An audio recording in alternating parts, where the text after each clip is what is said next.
All right. Well, welcome everyone. I was trying to remember what number student-led internship discussion this was, and I'll have to go back and count because we've done quite a few of these now, and they're my favorite. As much as I love the internship fairs and hearing from agencies, this is the event that I tell other students that they should be at or at least listen to at some point, because I think students hearing from other students is the best thing. So I am not going to talk anymore because I want you to hear from all of these students. So first up, we have Emma, and I'm just going to present it for you so you don't even have to worry about it. Awesome. Thank you so much. So this is up for you, and this, and just let me know kind of when to move ahead for you. Perfect. Hi, guys. My name's Emma. I am currently a junior and I am a psychology major and I have a minor in education. And I am going to be focusing on school adjustment counseling for you guys today. You can go to the next slide, please. So currently I am interning at the Justice C. Richardson Middle School. It is in Drake, Massachusetts. That's a picture of the building. In the middle is the picture of their like kind of mascot slash emblem. It used to be an airport in that location actually, so that's why there's an airplane. They call themselves the Richardson Flyers, and then that's just like a picture of the all of the school. Like it's like a bunch of students. It's like really hard to see, but they spell out RMS. You can go to the next slide. Oh yeah, a fun little tidbit. I also went there for middle school growing up. I'm from Drake, Mass. So the agency mission statement is that the Drake School community is committed to fostering a safe and caring learning environment where autonomy, collaboration, and mutual respect are valued, to providing our students with the knowledge and skills necessary for reaching their individual potential, to inspiring all students to persevere, to become critical thinkers, to become good community members, and to become lifelong learners. You can go to the next slide. So the population is middle school, which is super fun. They can be a really good time. It ranges from 6th, 7th, and 8th graders. They are ages 11 to 14. So it's a pretty big jump. Sometimes I think we kind of forget that like it really is like a big like time like period in their lives. So you got some kids who are really young, and then we got some kids who are much older. There is diverse culture, race, and gender, and there are up to 900 to 920 students. Starting to get some names memorized, but you know, it can take a little while. So we have a lot of staff, and this isn't even everybody. Like we have principals and nurses and stuff like that. But these are some of the key roles for our staff. We've all of our staff at RMS have the role of being fundamental support for our students and their educational career. So at the very top, I put the school adjustment counselor. They provide counseling services to students who need emotional support for their mental health. They have a caseload of students who they meet with daily/weekly, and they follow students' IEPs and 504 plans in order to accommodate their services, which will create that additional support in counseling sessions. And then we've got your typical teachers who teach each grade level. We've got special education teachers who work with students who have disabilities. We have paraprofessionals who are special ed teacher assistants who help out students one-on-one, maybe in the classroom. We've got a speech pathologist who works with students who have speech and language disorders. And we have our school psychologist who does a lot of testing and does different types of interventions to check on students who have behavioral or emotional challenges. We can go to the next slide. So my supervisor, her name is Miss Emily Pinto. Her position is a school adjustment counselor at the Richardson. So her role, she has a LICSW license for school counseling. She provides counseling services to students who need emotional support for their mental health. She meets with students if they need support throughout their school day. She has a caseload of 25 to 30 students overall who have IEPs and 504 plans.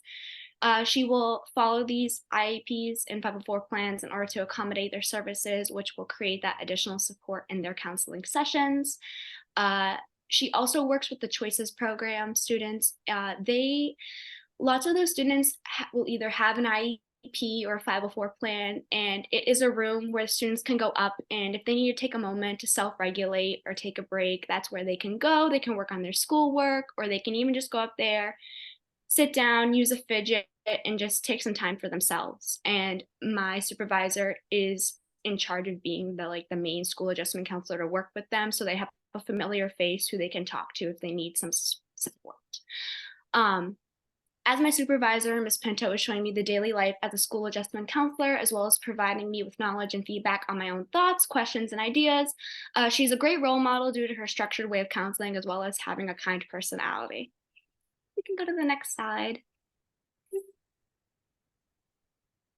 So my role as an intern, it's never boring, to say the least.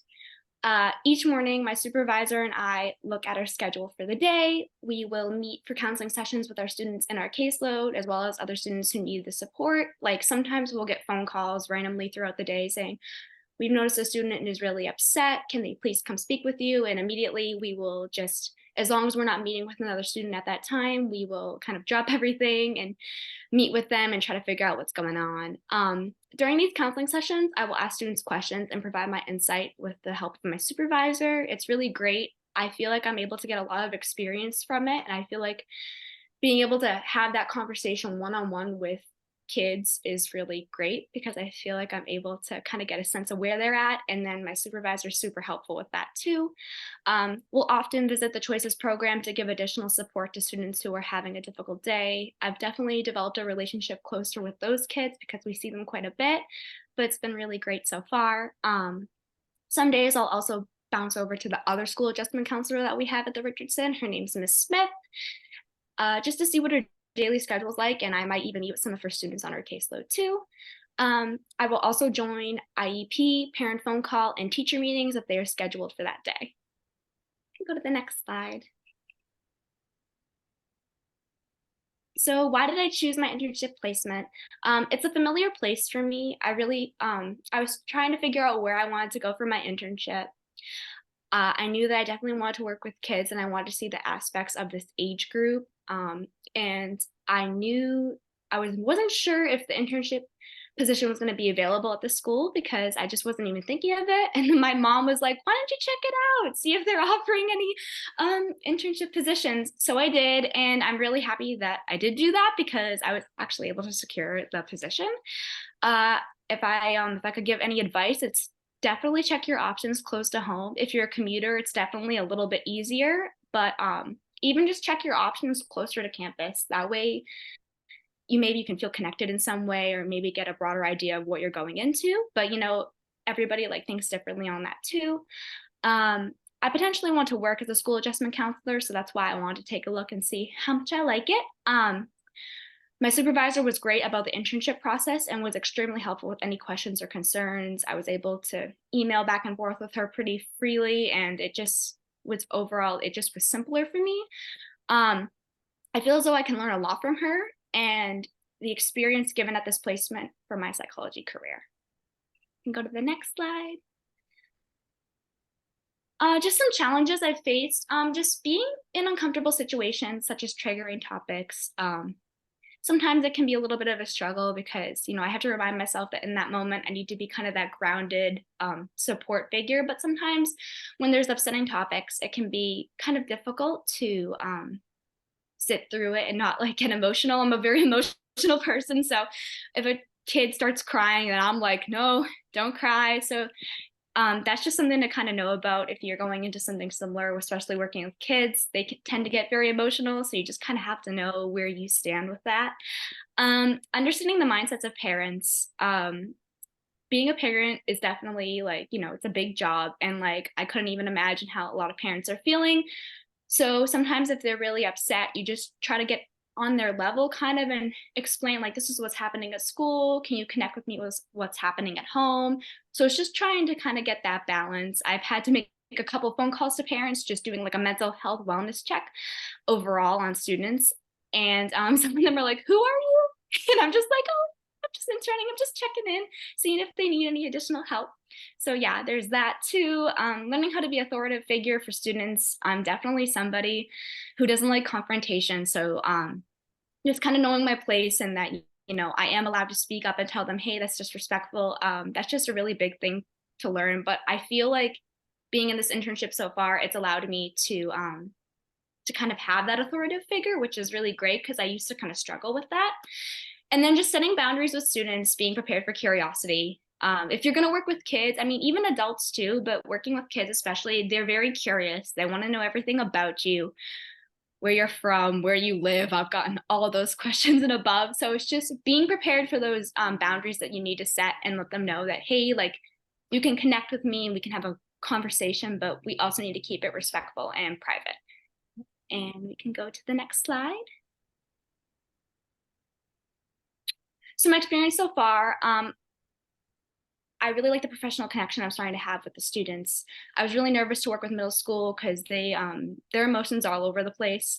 So I was really nervous about how it was going to go and how they would respond to a new unfamiliar face. But I feel as though I've started to form a lot of trust with the students, and they're starting to remember my name and conversations we've had. So I feel like I'm really connecting with them. I'm hoping these bonds are going to continue over the time that I have left with them. I overall feel really respected by a lot of the students and staff, and I feel as though I'm able to learn a lot from these experiences. And I think the next slide says, thank you. Yeah, that's it. Thank you guys. Awesome. Thank you, Emma. That was great. Yeah. Okay, next up we've got Elizabeth.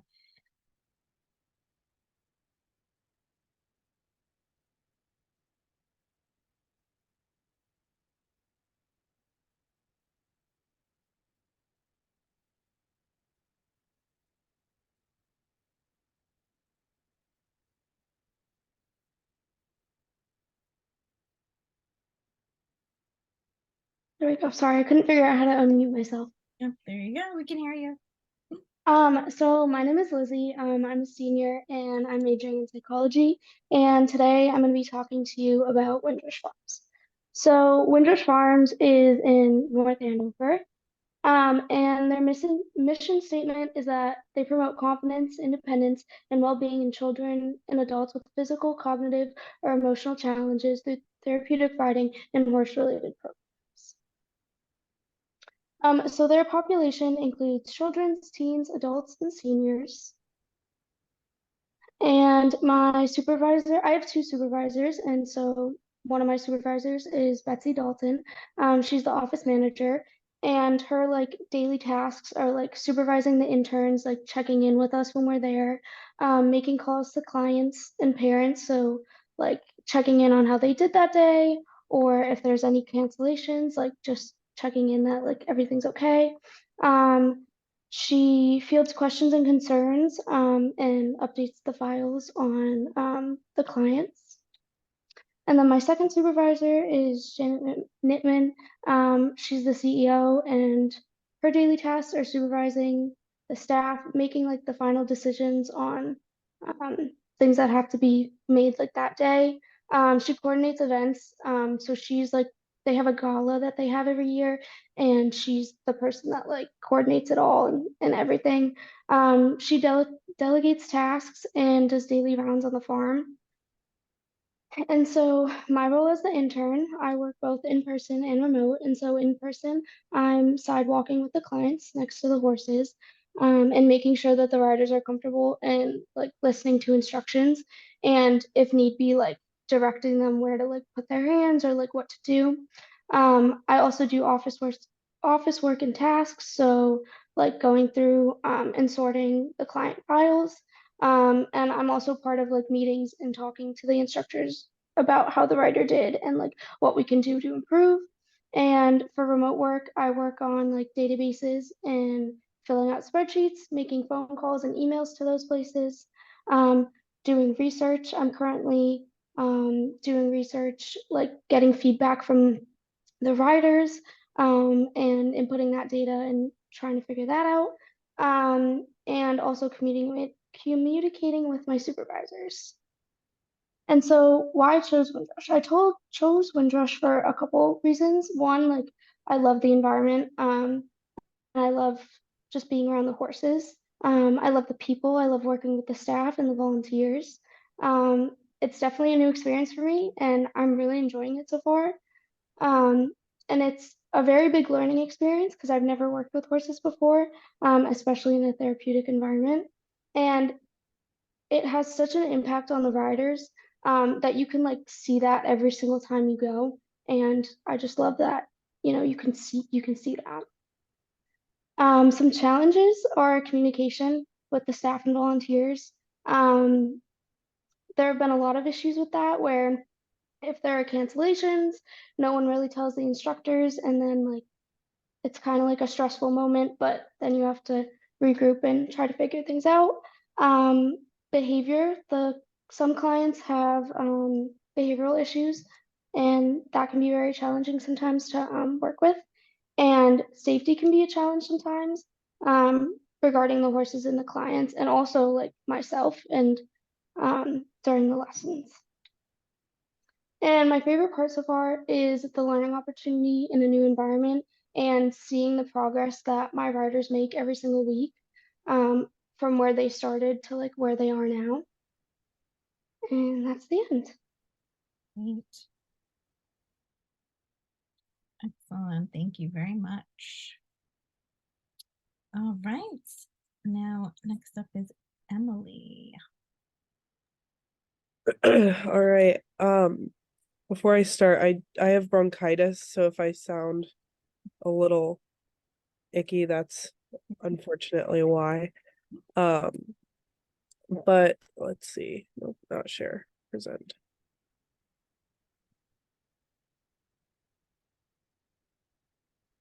Let me go back to So, I am an intern for Coaching for Change. That is like a larger group that like places interns who are in college at different internship sites, which are schools. And then my individual internship site placement is South Lawrence East Elementary School. So I'll talk about both of those places. But first of all, Coaching for Change, which is the larger organization that I work for, their mission is that they were created to empower college students to ignite change for the next generation. They believe that every person needs a network of support to thrive. And they serve K through 12 schools across Massachusetts and Rhode Island with providing expanded support systems with their student interns. So this is based off the 4 C's: connection, collaboration, communication, and celebrating small wins. So C4C has a 5-part model, and you can kind of see like how the process works through the model. The first step is to recruit a diverse and talented group of college students for part-time paid internships. So that would be me. I'm one of those interns. The second step is to train the college students to become mentors. So at the beginning of the semester, I was a part of a couple different trainings. There's not quite as much training for this internship as there are for some other larger organizations I know that people talk about in the field experience class. So that is a positive to this internship, is that it's not as much of a time commitment on the training side. But there was like a main all day training session that I took part in. They match you with a local school. So I was matched with a school in Lawrence, which is obviously like the closest one to us here at Merrimack. So that's very convenient. They provide ongoing professional development and networking opportunities for mentors. So that's what's really unique about C4C, is that they are focused on my professional development as a college intern. So they're teaching college students, how to make the most out of their internship. How do they like turn their internship into a career, things like that. So that's very interesting. And then the last part of the model is they track and analyze K through 12 data for reporting and improvements on training, matching, and ongoing support they've seen a lot of improvement in the school districts that they partner with. And so they're constantly expanding into other school districts like Lawrence. This is the first time Lawrence has been involved with C4C. And so hopefully they'll continue to get interns from Merrimack to work in Lawrence schools through C4C. So a little bit more about my placement. This is South Lawrence East Elementary School. This is where I work. It's a public school in Lawrence. It's about 8 minutes from campus here at Merrimack, which is very convenient. It serves 653 students in grades 1 through 5. There is a student teacher ratio of 13:1. And then there's a little bit more about the demographics. At the bottom, one thing to note about SLE is the high English as a second language percentage. So I am a Spanish minor. So I do speak Spanish to some of the students who are still learning English. So it's not a requirement for this internship or this internship placement, but if you do speak Spanish, it's really helpful for the school. So that could be a really good thing to say in your interview that could help you get this job. So my two supervisors, I have a C4C supervisor and then I have a supervisor at my site. The C4C supervisor, her name is Mackenzie.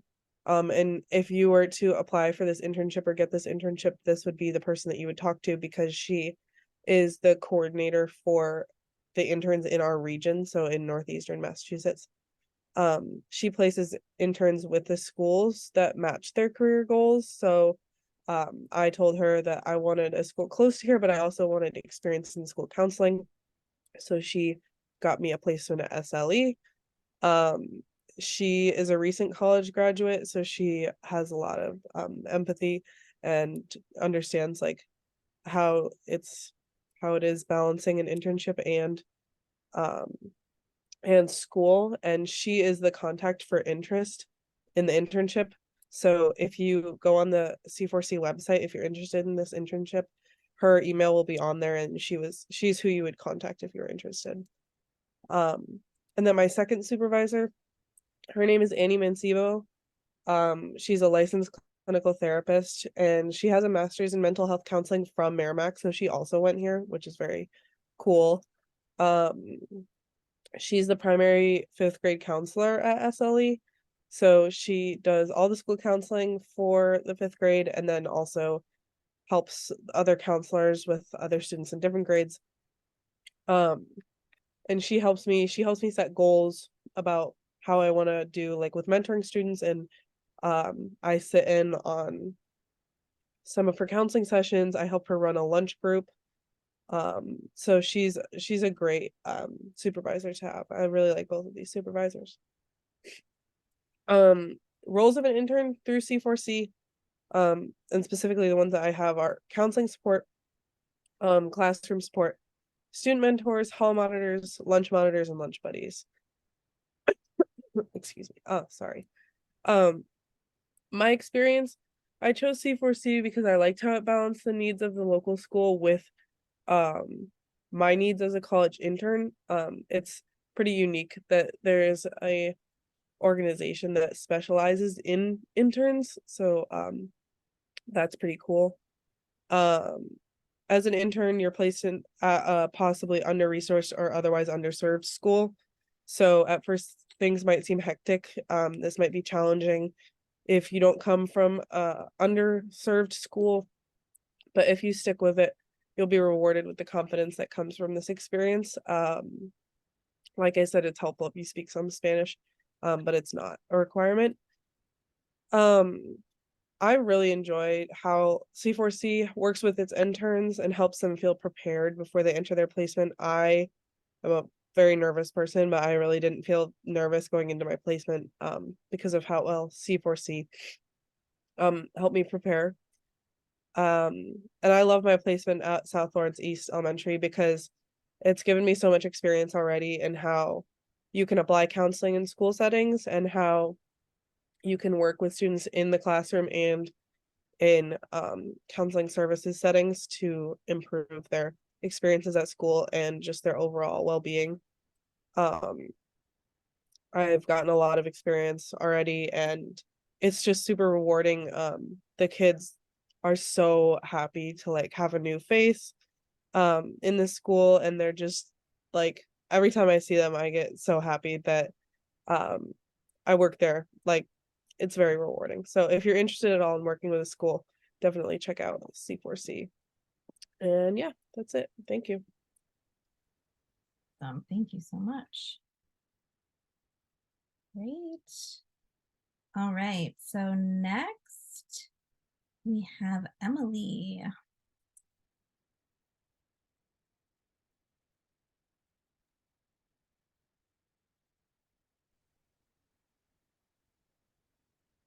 Hi. Okay. Awesome. Okay. Can you hear me okay? Yes. Okay, sounds good. So my name is Emily. I'm a double major in music and psychology.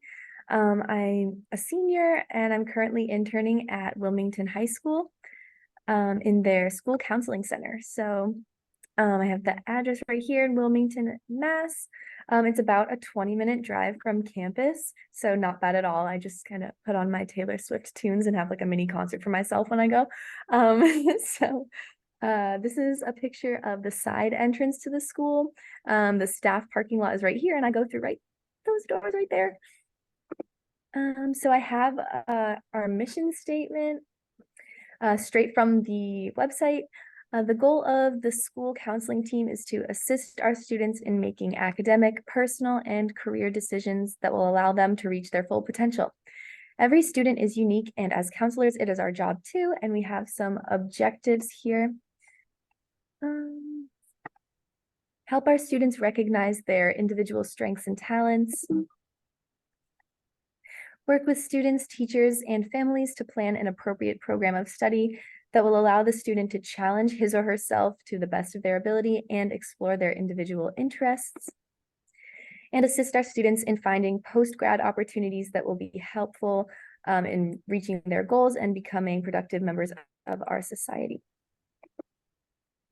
So for population, we primarily work with high school students who have intellectual disabilities and or individualized education plans. We also have a post-grad group in which we provide education for a group of adults aged 18 to 22 to make sure that they are prepared for entering the workforce after they leave the high school. And the school district is very nice. It's a middle class, like bordering high class town. Unfortunately, the population is not very diverse when it comes to race and ethnicity, but it is a public school, so the gender is split about like 50-50 boys and girls. And as far as staff goes, this is my supervisor. Her name is Suzanne Garbarino. She's the school psychologist. I put her email here in case any of you are interested in reaching out.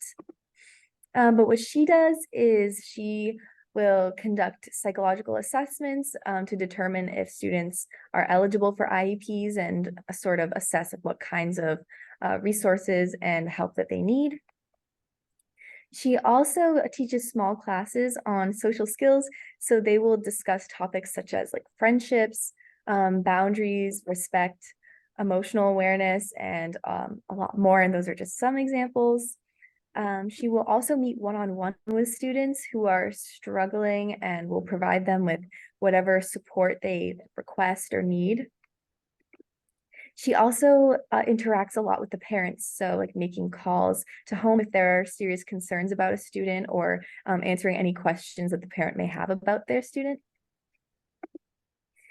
And so for my role, a lot of what I do is reviewing IEPs, and I will use these IEPs to create learning objectives for the individual students and create self-assessments for them so that they can reflect on their progress in reaching their goals. I will also help a lot with creating lesson plans and activities for her social skills classes. There's lots of Kahoots, lots of Jeopardy games, as well as like worksheets and other in-class activities that we do. in addition to like making materials for the classes, I am able to observe in the classroom and like work directly with the students in helping facilitate the activities that we plan for class. Sometimes my supervisor will refer to me for like if students need help answering a question or like having trouble thinking through processes and stuff like that. So for why I chose this site, I know I want to work with high school students after I graduate. Personally, I want to be a high school music teacher. So I thought this internship allowed me to work with that population. I also thought it was important for me to get experience working with kids who have disabilities and studying what kinds of techniques and methods that the counseling center recommends and suggests for certain kinds of students. So I thought that with this experience, I would be able to teach all different kinds of students to the best of my ability. I also wanted to be able to kind of hone in on my ability to recognize behaviors in the classroom that might like indicate a larger issue that a student may be dealing with. And so like being aware of how students may present in the classroom, and hopefully I'll be able to treat students fairly in the future and sort of make them more comfortable in the classroom setting. And so for some challenges, working with teenagers, they might bring up some really heavy situations that they're dealing with. And so it's sometimes hard for me to not let stories affect my own mood, but it's just kind of, I have to remind myself that like I need to be that safe space for them and that rock for them. And that means not letting their struggles affect my presentation at my internship. And also just like for yourself, like you have to be careful not to take home these heavy feelings and sort of leave that at your internship. Another thing that is difficult is maintaining boundaries with the students because you will get close with these students like the more that you are in their classrooms and spending time with them. But because some of them lack appropriate social skills, they may say some things that are inappropriate or like may cross some boundaries. In situations when this happens, my supervisor will usually jump in and remind them and be like, hey, that's not really an appropriate thing to say. And then you have to uphold that boundary because for them, it's a learning experience. So, and you also want the students to like you too. So it's sometimes hard to keep up those boundaries with them, but just sort of like reminding them that it's okay to make a mistake and just for next time, keep it in mind.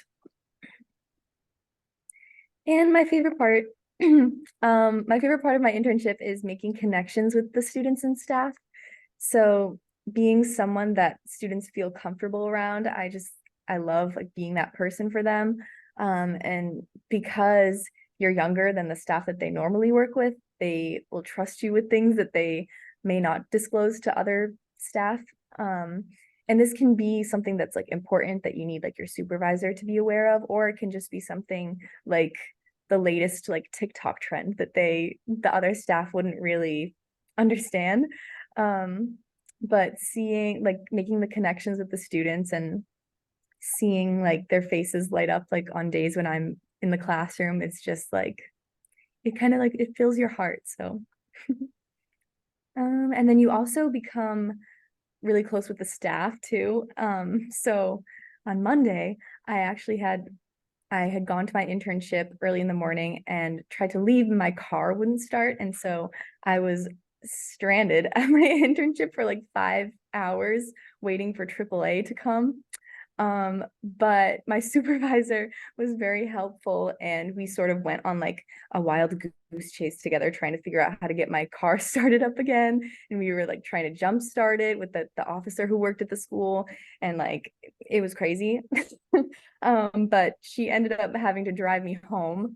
But it was as stressful as it was at the time. It was a bonding experience, and we kind of like joke about it now, but the people that you meet at your internship site, you will make connections with, and it's a really fun experience, and the connections also will be good for when you graduate in the future and may lead to work opportunities if you keep them up and stay connected. And yeah, that is all I have for you guys today. Thank you. Awesome. Excellent. All right. Next up, we've got Ryan. Oh, I'm gonna grab that.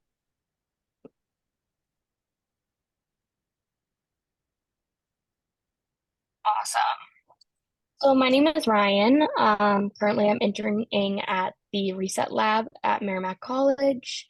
And basically it just stands for Regulation of Emotion and Sleep Extension Post TBI Project. Our mission statement is to strive and create a lab that values and fully includes individuals from diverse backgrounds, identities, beliefs, values, perspective, experiences, and ideas. This lab is committed to creating a trusting and collaborative environment where diversity will be respected, including differences in race, religion, class, sexual orientation, gender and gender identity, age, body type, disability, psychological struggle. We seek to recruit, train, and support individuals from diverse backgrounds and those from historically underrepresented groups. Research even suggests that diverse labs can be more successful. It is our duty as scientists to provide an inclusive environment that respects and represents the world in which we study and hope to provide possible interventions for. This is a collaborative, open, and iterative process where we continuously trying to obtain this inclusive goal within our lab. We acknowledge that we will make mistakes, as we all do, but we must learn and make corrective actions. Oops, hello. Okay. So I just kind of want to explain a little bit what my study is, just because it's a little bit kind of confusing if you don't know about it. I am helping with a study that focuses on MTBIs, which is also known as concussions. They're mild traumatic brain injuries. And we're working with individuals that experience them and also don't, because they often report issues of emotion regulation that oftentimes comes across as feeling irritable, anxious, depressed, more easily frustrated, etc. They also report often that there's issues with sleep, including trouble falling or staying asleep, having restless sleep, or feeling generally fatigued. Given with all that information, they're trying to find out, can sleep also affect our abilities to regulate emotion? And then the study would seek to examine the relationship between sleep, emotion regulation, and MTBI to try to find that mitigating measure so that people with concussions can improve their emotion regulation after sustaining that. So my population currently sticks with Merrimack College students. I'm sure you've probably seen our flyers around all campus. And right now our goal is to start with people who don't have a concussion and then get them after they have a concussion to see that change. But also we are working with individuals with MTBIs or mild traumatic brain injuries. And currently we are in the process of expanding to off-campus individuals. Over the summer, I worked with the team as well, and we were creating different outreach programs so that we could get our name out there through like Panera and CVS and the different concussion clinics in the nearby area. I have two supervisors, and I'm sure you all will have these two lovely people as professors at some point. My first one is Allison Seichek. I'm more on her side because I'm a psychology major. Right now, she's currently the co-pilot of the SCAN lab and the pilot of the Better lab. She's the associate professor of psychology at Merrimack College. She received her bachelor's of psychology at the George Washington University in Washington, D.C. She got a master's of psychology at Northeastern University in Boston, Massachusetts. And she got her doctorate of psychology at Northeastern University in Boston, Massachusetts. And then we also have Laura Kurzel, and she is the co-pilot of the SCAN lab as well, the pilot of the Lumos lab, and the associate professor of psychology at Merrimack College. And she currently got her bachelor's of science at the University of Maryland, College Park. And then she also got the master's of science at Bucknell University and her doctorate of philosophy at the University of Massachusetts Amherst. And she's more of the neuroscience side of things, whereas Dr. Seichik is more of the psychology side. Okay, so we have a couple different pieces of our team. First, it's our supervisors and the people in charge of us. Then we have the research assistant. That's kind of where I started off. Research assistants are in charge of configuring an ActiWatch. It's a little watch that you put on, and it tracks your sleep, movement, everything throughout the day, just kind of telling us how well you're sleeping throughout the night. They're also in charge of setting up an eye tracker, and what that does is it tracks your movement of your eye across an image or the screen, and that just allows us to see the focus point of an image. We also are responsible for applying electrodes. Recently, thank goodness, we got a cap, so it's just a matter of putting in a thing that we very scientifically love to call goop when it's actually electrode gel.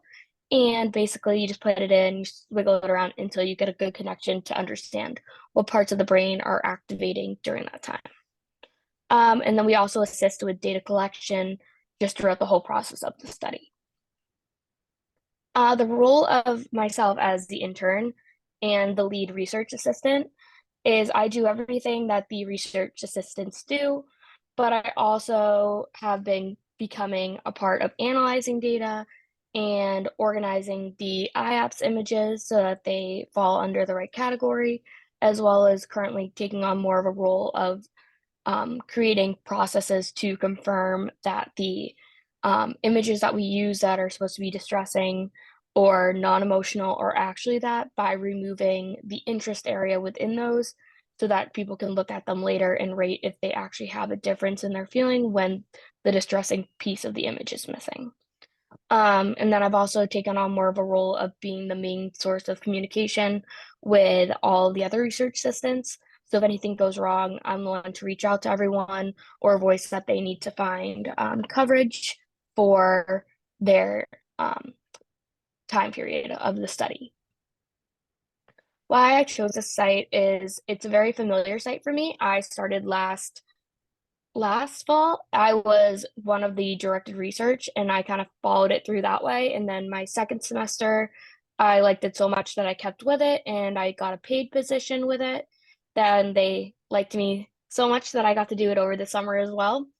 And then I kind of wanted to continue with it. So then I reached out to Katie and was able to turn this experience that was a directed research into an internship on campus.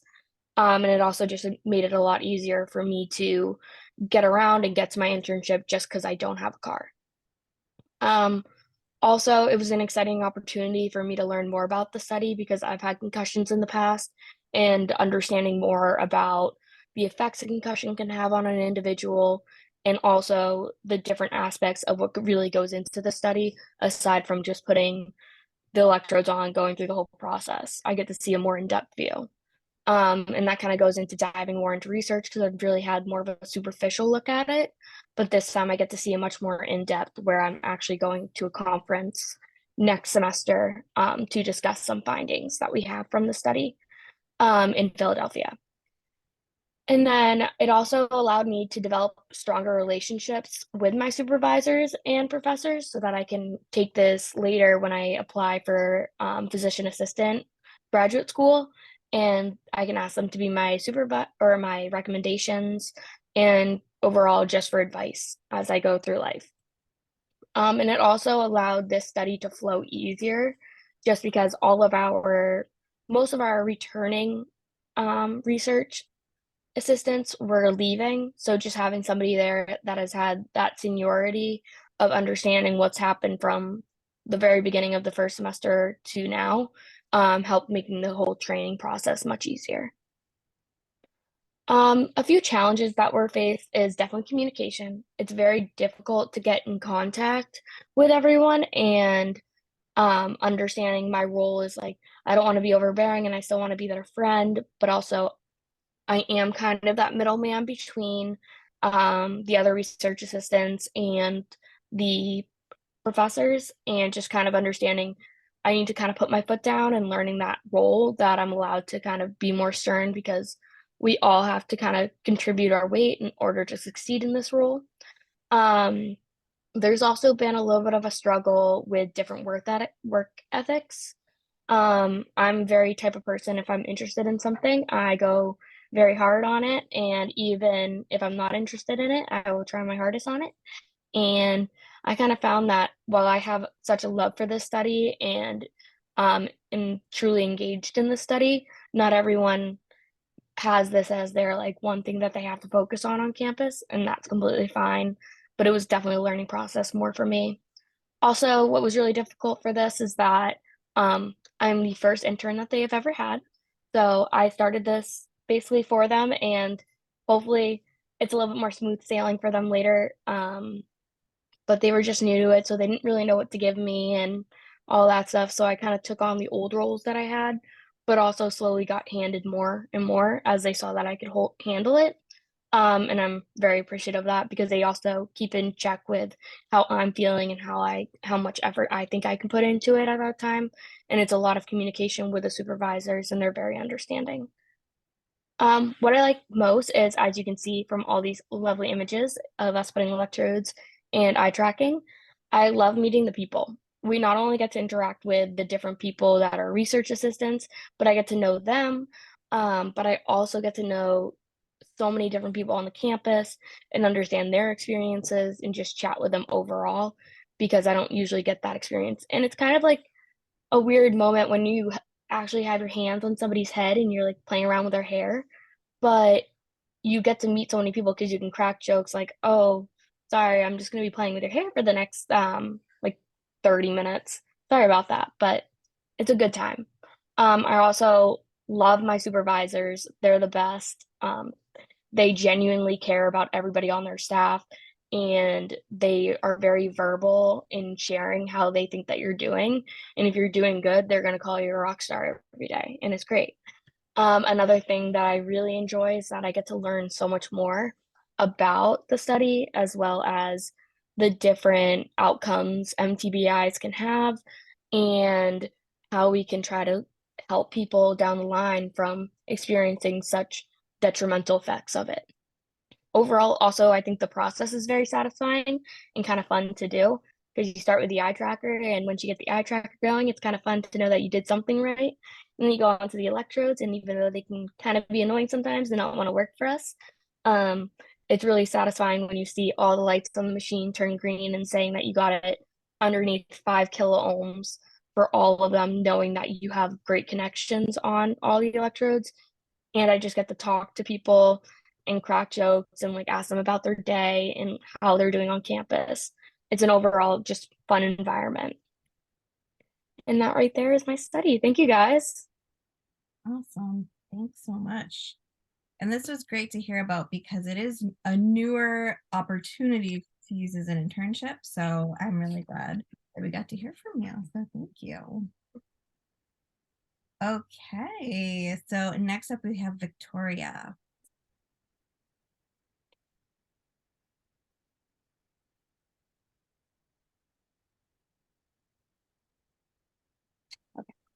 Hi guys, I'm Victoria. I'm a senior here at Merrimack College, and I double major in criminal justice and psychology.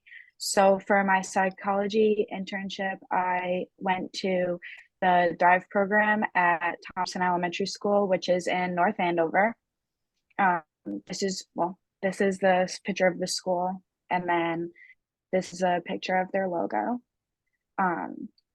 Their mission statement is the mission of the North Andover Public Schools is to cultivate a respectful community of engaged learners, insightful thinkers, and effective communicators. We do this by providing a vibrant learning community for students in grades preschool through 12, We are committed to ensuring that all of our students are provided an equal opportunity to an excellent education. Our hope is that the strong educational foundation our students receive will allow them to access numerous opportunities beyond our walls.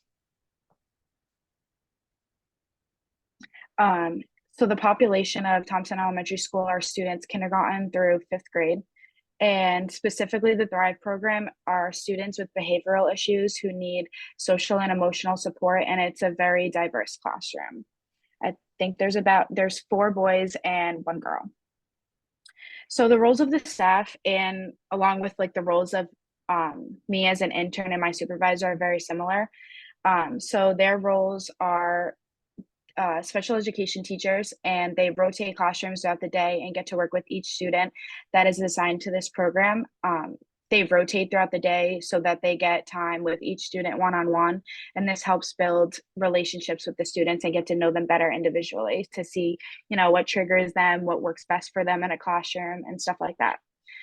They also observe the students' actions in the classroom with other students and when they go into the Thrive program, which is a separate classroom in the school. And they report everything that occurs during the day on the student's behavioral sheet that will eventually go to their parents. So my supervisor is Tracy Bell. She's the head of the program. She's a special education teacher. The Thrive program is a therapeutic program at Thompson Elementary School. And so she's in charge of placing students with certain people for the first rotation, just to get the students with someone that they feel most comfortable with, because that will most likely help them have a better morning. And she will pop into each classroom and observe how the teachers are with the students. That was what I got to do with her on the first day of my internship. She observes their actions throughout the day to report on their observation and behavior sheet also, and she'll pull students and meet with them one-on-one in the Thrive program classroom. So my role as an intern is to work with the students also one-on-one. At first, when I went for my internship, I kind of shadowed her for a little bit. But now I'm a few weeks into my internship and I work with them one-on-one by myself. And I also observe their actions throughout the day. And I talk them through any challenges they may face throughout the day to just keep them on track and make sure, they have the best day, they have a good day, and try and keep a positive attitude, because it does distract the other students while they're in their classroom. Yeah. And then I chose this internship placement because when I first talked to my supervisor, I knew it was a perfect fit for me.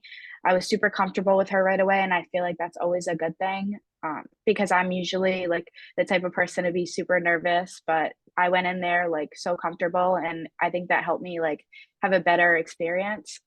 It also helped me gain a lot of knowledge and experience about the students requiring social and emotional support. And it helped me figure out if working with and observing students is something that I wanted to do for my future career. Challenges I faced is having this be my first psychology internship. So I didn't have obviously much experience. Setting boundaries with the students was really important, because my first day, a student immediately came up to me and gave me a hug, and I had talked to my supervisor about it because she had seen it, and she told me to set boundaries right away, even if it was something as little as giving a hug, just so they knew. Also making sure that I don't bring anything outside of my internship, my personal life, into it and letting it affect my day, or vice versa, something happening in my internship and letting it affect my day after I leave. And also not dwelling over any mistakes I make and going on with my day without being stressed out. What I like most about it is building new relationships with the students and staff I work with, and proving to them that they can trust me, which is something that the students got. They started trusting me right away and being really comfortable with me, which made me feel really good going into my internship. They get so excited seeing me, saying Miss Victoria, so excited to see you today. That definitely makes it all worth it. Learning more and more about the student every time I go into my internship is really important. I already know a few students, what triggers them, what doesn't, what helps them throughout the day. Getting to apply my skills that I already know along with learning new ones, and being close and knowing that I'm always welcome to come in and get more hours when I need to. And that's it. Thank you. Great, thank you so much. Great. Okay, and now we have a group of 3 students, all at NFI. So I know that Sophia, you're doing the presentation, but I'm going to highlight all 3 of you since you're all going to be presenting.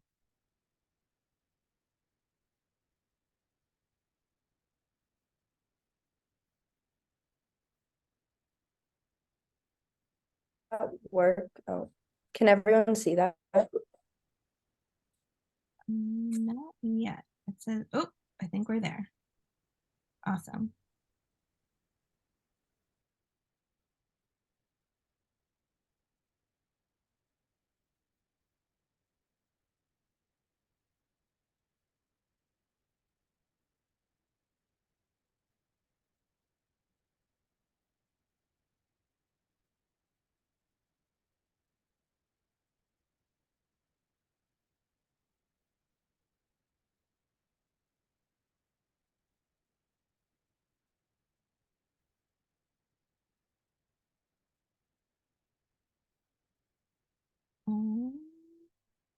I can't see it.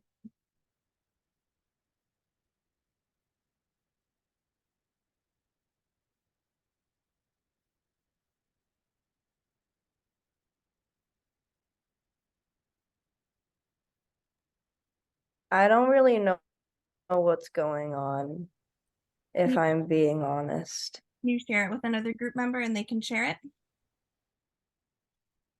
I'm the only one on the computer. Can I share it with you? Sure.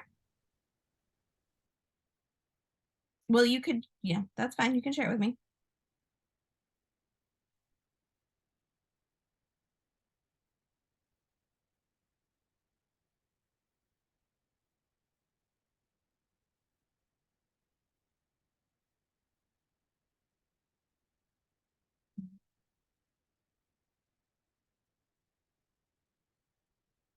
Let me know when it's officially shared and I will share it on the screen.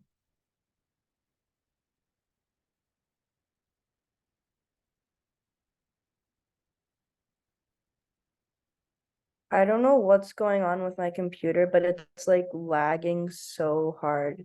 So it's gonna take me like a few minutes to share it with you.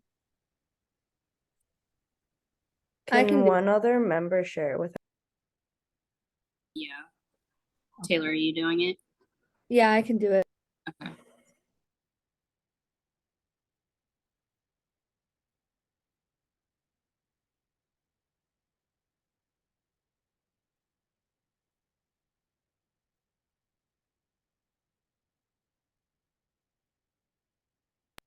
Okay, I just shared it.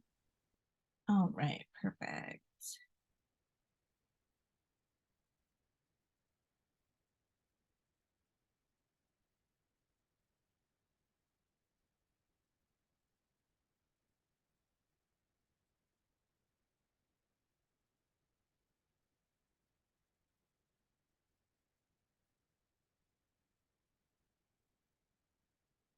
Okay.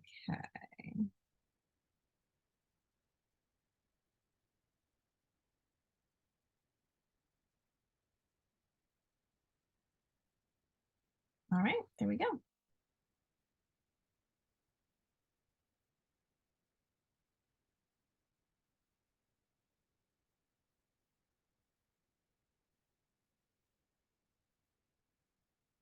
Okay, so our internships are all with the NFI, which is a nonprofit organization, and it works with a really wide range of people.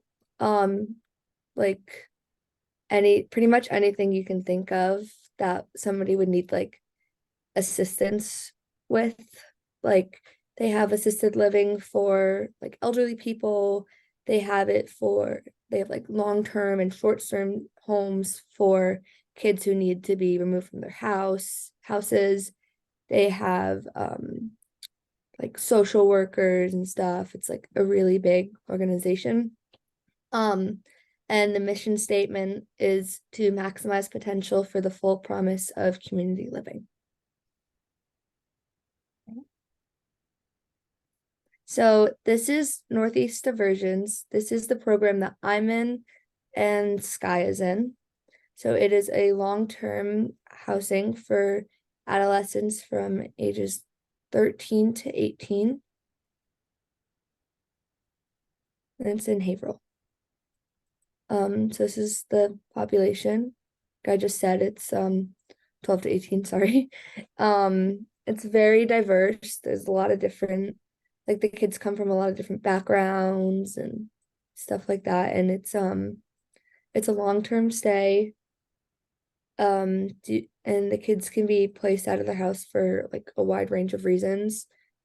So it could be like on their behalf, like emotional and behavioral issues, or it could be because of their parents, or like it's very, very diverse, a lot of different reasons that they could be taken out of their homes.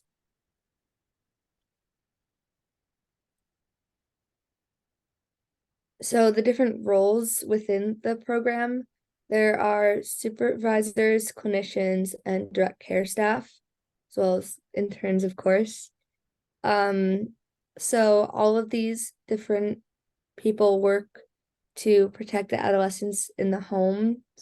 And it's not like it's like not only from what's on the outside, like because they want to keep them inside the house, they have it locked, like the doors are locked every like 24/7 and stuff like that. But they also have to protect them from their peers and from themselves, because a lot of kids can be suicidal or their peers can be dangerous. So it's a lot of like protection. And they also provide a home to those who need somewhere other than their home to live, to help adolescents with their trauma and helping them find ways to cope with it, and to provide care for them and to create an environment where they can learn and grow. So our supervisor is Shane Alvarenga. He's the program director, and he does pretty much everything there. He oversees all of the kids, all of the staff, and he makes schedules for them, and he gives them like weekly allowances, so that the staff can take the kids on like activities on the weekends and stuff like that. And just pretty much anything else that the kids would need in the program, he like oversees.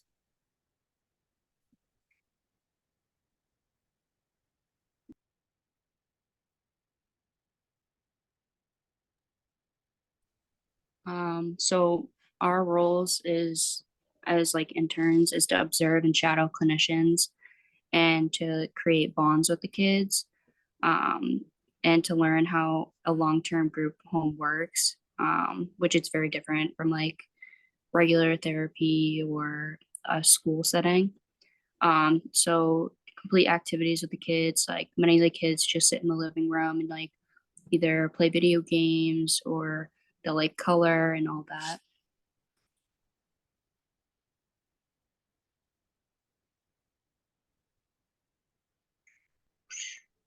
So I chose this placement because I find the work to be really rewarding. And honestly, I'm impressed by all the workers who are able to handle these adolescents every day. I'm only going to be there for another month. These people are there like 7 days a week, like for really long hours, and they're always dealing with these kids and everything that they put them through.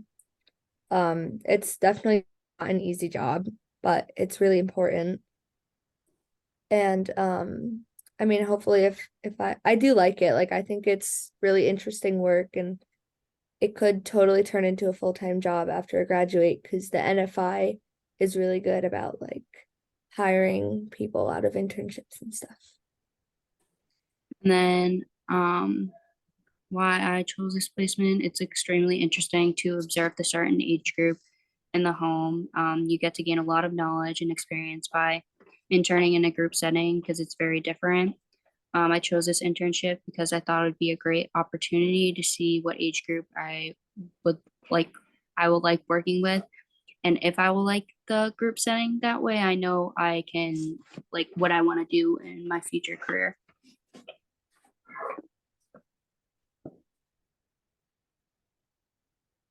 So likes and dislikes. So for the trainings, there's very long hours and it's difficult to work around. They're not always flexible. You may need to miss like 1 or 2 classes, but most of the time, like you just have to like more try to get them to be flexible and like tell them that you do have classes and then you can't just miss them. And then the communication is not always there. um, and then there's not much to do while you're there with it being like a group home because the kids are always in and out or like at school they get like passes to like go home. um Kids like to go missing or run away from the home. That happens a lot, so it just depends on if it's going to be a chill day or not. And then for likes, it's making connections with adolescents and like the kids there and building rapport with them. The staff is like nice, and then I feel like everyone there wants you to learn and like see like the different sorry different environments, and they're very welcoming and laid back. Hold on a moment. Okay. Sorry about that. That's it for that slide. Okay, great. Yeah, and then Sophia can take it away. Hi, so I'm interning at Milestone. You can go to the next slide. It's pretty similar. It's just more of a short-term version of diversions. Instead of it being like 6 to 9 months, it's about 1 to 3 months, give or take. But again, it's youths aged 12 to 13 and their families working with DCF. They come for many different reasons, struggling with emotional disturbances, traumas, family conflicts, and behavioral issues. And again, it's a 24-hour care where the doors are locked. Staff has keys in case anyone needs to get in or out anywhere. Yeah, the next slide. So the roles, there's supervisors, clinicians, caseworkers, direct care staff, and then also the DCF workers who help work with the kids. So everyone who's there helps the kids cope with their traumas and helps take care of them to create a welcoming and safe environment. And also like how they were saying for diversions to protect them from not what may be in the community, but also from themselves and others, and also to provide a home to those who need it. So for my supervisors, there's Samantha Ross, who's the program director, and then under her is Ashaya Miller, who's my direct supervisor. I really like working with both of them. They're both really sweet and really help me figure out my scheduling and all that. So as an intern, like they were saying, there's not too much we can do since we're working with kids who have a lot of emotional issues and you never know what may trigger them or anything. So we observe and shadow the clients with the other supervisors.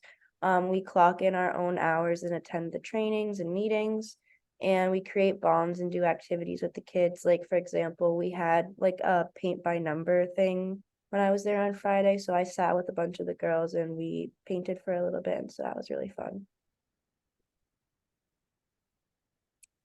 So I chose this internship site because I've been thinking a lot about working with trauma as like a career when I graduate and everything. And so I felt like having this as an internship would be a good starting place to see if this is actually what I want to do and see if I do want to work with kids or teens or whatever. If I don't like it, maybe I'll try adults just to figure out the age group I want and all that. But yeah.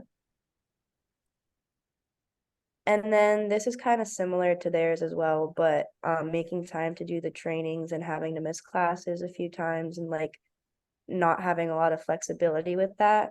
And then also not feeling like I'm doing enough since there isn't a ton I can do as an intern. Like I don't have my own keys like how all the other supervisors do. So if one of the kids needs to get something behind a locked door, I have to go ask someone else for them. But I do like making the connections with them and building a rapport with them and learning new things from the supervisors and staff members. Especially because there's people who've been there for years and like they really know what they're doing. They're on top of it. They're good people to go to. So yeah. Great. All right. Was that everything? I didn't miss anything. Awesome. All right. Thank you all very much. Okay. And last but not least, we have Isabella.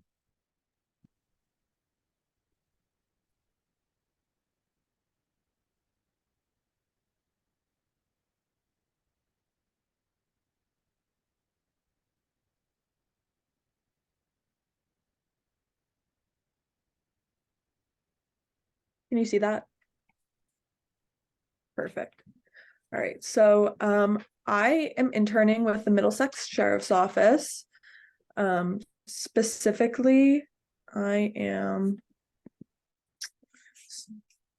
Oh, there we go. Specifically, I'm working at the mental health unit at the Billerica Jail and House of Corrections. So these are just a couple of pictures of the jail. On the outside, is the one on all the way on the left is like the entrance that like all the employees walk right through to get into the jail. In the middle is one of our units. You can kind of see like all the cells on the sides and like the recreation in the middle. And then on the right is a picture of the old jail where they now have like administrative offices. So that's that. And my mission statement for the jail is the Middlesex Sheriff's Office improves the quality of life by providing a safe and secure environment for staff, offenders, and communities, working with our partners in law enforcement and criminal justice. And so they take pride in preparing offenders for re-entry by providing a comprehensive risk assessment and individualized treatment, educational and vocational plans. And then honoring their fiscal responsibility, they accomplish their mission by empowering their staff through the core beliefs of trust, respect, innovation, and professional excellence. So that's kind of a lot, but basically that they aim to rehabilitate and help all of the offenders that they have incarcerated within the jail. They pride themselves on like their education, their vocational lessons, like their treatment approaches, and just not kind of like letting individuals just do their time for a crime they committed or for that they're charged with, but instead they actually want to help them because they know that they're going to end up back out in society at some point. So the population served at the jail is incarcerated men, specifically from the Middlesex County, who are struggling with symptoms of or diagnosed mental health issue. So those are kind of the individuals that the mental health unit specifically works with. All of the individuals in the jail are either charged with a crime and awaiting trial, or they're charged and convicted with a misdemeanor and are sentenced to under 2.5 years to the House of Corrections. And so specifically the mental health unit, like I said, are working with individuals who have presented with some sort of mental health symptom, either previously before their incarceration or during their incarceration. And so this could range from anything from like minor sleep disturbances, anxiety, some depression, adjusting to the new environment, to full-on active psychosis, schizophrenia, things like that. So there's very much a wide range of different disorders and mental health issues that the team at the jail works with. And so at the jail, in order to help it run smoothly, there are a lot of different individuals with a lot of different training necessary. So I just kind of named a few, like different correction officers, captains, sergeants, lieutenants, caseworkers, as well as human services, which are like your case managers who help with reentry, family outreach, treatment, because we have a lot of groups at the jail, and drug counselors, and then medical personnel. So they have all sorts of doctors, nurses, psychiatrists. That's where the mental health unit falls in, the medical personnel, and then social workers. And specifically my supervisor, she's a licensed independent clinical social worker on the mental health team. And so her job mainly consists of doing like mental health evaluations, attending and de-escalating crisis calls, responding to sick calls, completing mental health rounds in units, and so much more. She's all throughout the jail working with all different individuals depending on the needs of the day. Every day is different. She has different tasks for every day, and easily those tasks can be thrown off completely if there's a crisis or a situation she needs to attend to. So it's definitely really interesting being with her. And so as an intern, I work specifically with my supervisor. I go with her anywhere she goes when I'm there.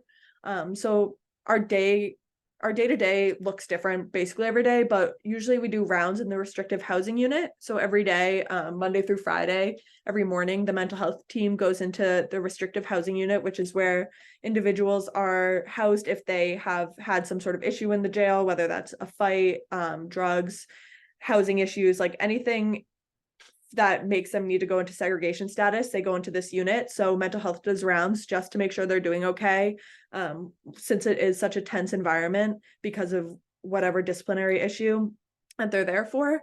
And they're also in single cells, so mental health has to meet with everyone just to make sure that they are safe and that there are no safety concerns with being in a single cell.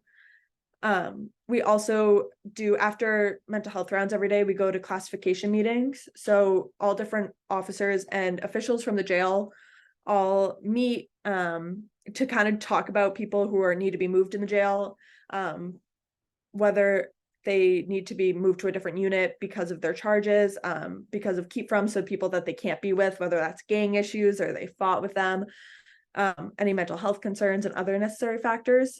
So mental health is at that meeting always to approve all moving individuals to ensure, once again, there's no safety concerns, because that's kind of like their mental health's like big thing is like safety for the individual themselves and for others. It's just important to make sure that everyone is safe and feels safe, even though it is a jail, and especially since it's a jail, it can be a very difficult environment to live in. We also do evaluations and intakes. So whenever a new individual comes into the jail and shows any sort of signs of mental illness, or on their medical intake, they show that they would like to talk to mental health or have like anything that may show signs that they could have some sort of underlying issue, we meet with them and go over any treatment that they might need. So like we do a pretty extensive interview with them. We go over their history, which includes like childhood, any trauma, their work, substance use, and any previous mental health treatment, so that we can best help them while they're at the jail. Also, as an intern, I do a lot of reading through reports and records. I read through all sorts of mental health documents for individuals we're meeting with and who are just talked about in the jail, just to learn a lot about them and to learn how the mental health team could help and how they have been helping them. So I read through all sorts of notes and forms that my supervisor fills out to understand like all aspects of her job and how all the interactions are recorded to protect the clients and those working with them. So basically everything we do and everything with the inmates gets recorded somehow, whether that's on a form or just like a footnote. We record everything just to protect everybody involved. So I read through like all of those like every day just to see like what happened either the day before, what happened in a person's history, just so I can get a good understanding of who we're working with and kind of just the mental health issues in the jail in general. And so why here? I actually interned at the jail for my criminal justice in major, because I'm a double major. So I interned here over the last spring semester, and I was also there over the summer with the human services department. So it was a different department in the jail. I worked more on reentry services. I worked with a case manager, and we did like getting housing for individuals when they leave and getting them treatment. We did groups and stuff. So I like really enjoyed that. I kind of found my passion for working with incarcerated populations, and I really enjoyed working in the jail setting. And I knew specifically that I wanted to go into mental health. So I was able to secure a second internship with the sheriff's office through my first internship. So I was kind of able to get into the mental health unit because they don't usually take undergraduate interns. So it was a really cool opportunity that since I was already there, they were like, they knew me and I had the connections to get into this other department so I could actually see if this was what I wanted to do. So those connections definitely like made it that I wanted to stay and that I was able to stay. So it was really a really cool opportunity to be able to do. And so obviously working in a jail comes with a lot of challenges. First and foremost, there are individuals with very serious charges who are there. So it can be difficult to work with them and stay unbiased when you know what they were charged with or what they've been convicted with or their history. Just having those thoughts, it can be difficult to be open-minded when working with someone if they're charged with like murder or sex charges. Specifically, it could be definitely hard knowing what they are being accused of or what they did. So that's definitely difficult. It's also just in general a difficult and intimidating environment to work in, since individuals might be suffering from severe illness, in addition to dealing with the stresses of incarceration. So there are individuals who have all sorts of problems that we work with.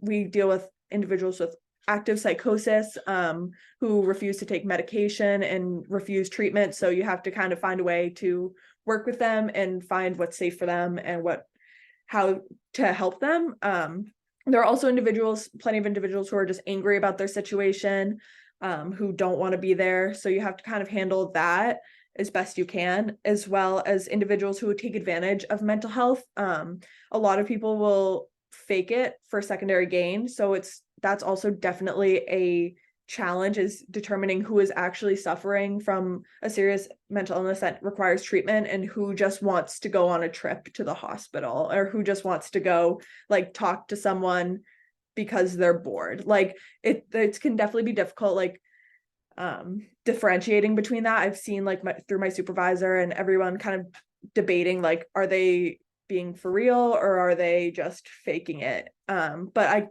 I've definitely learned that you get like a gut feeling about a lot of individuals. So it's been really cool to see how they can immediately tell if someone's lying. And I will like have no idea because I haven't been there for that long. And I'll be like, oh, that's so interesting. Like those are the tells that show that they are lying or that they're being honest.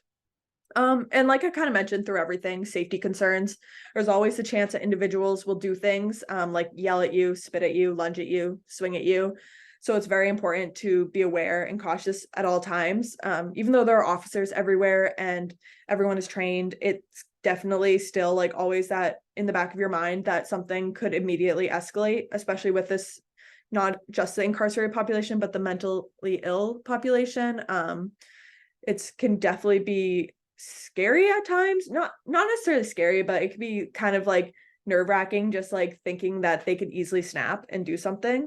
But what do I enjoy? I really love working at the jail. I love helping people, because many of the individuals housed here are going to be released back into society at some point. So we had the chance to help them turn their lives around by providing that treatment that they might have been missing for a large portion of their life, and just help them become a functioning member of society again and rehabilitate them.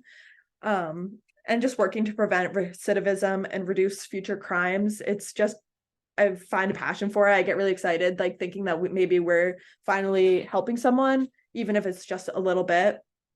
As well as the learning opportunities. I have learned so much about not only mental health, psychology, but also just the criminal justice system in general and the impact of incarceration. And not only that, but just like society in general. I feel like working in a jail, it's like really opens your eyes to things that you would never actually see or learn about in the classroom or in real life. Like it's just a different experience, like hearing from these individuals and seeing what they've gone through and learning their histories.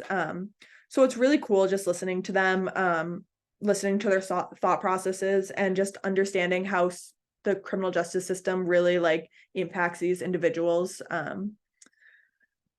So yeah, that is everything. Thank you.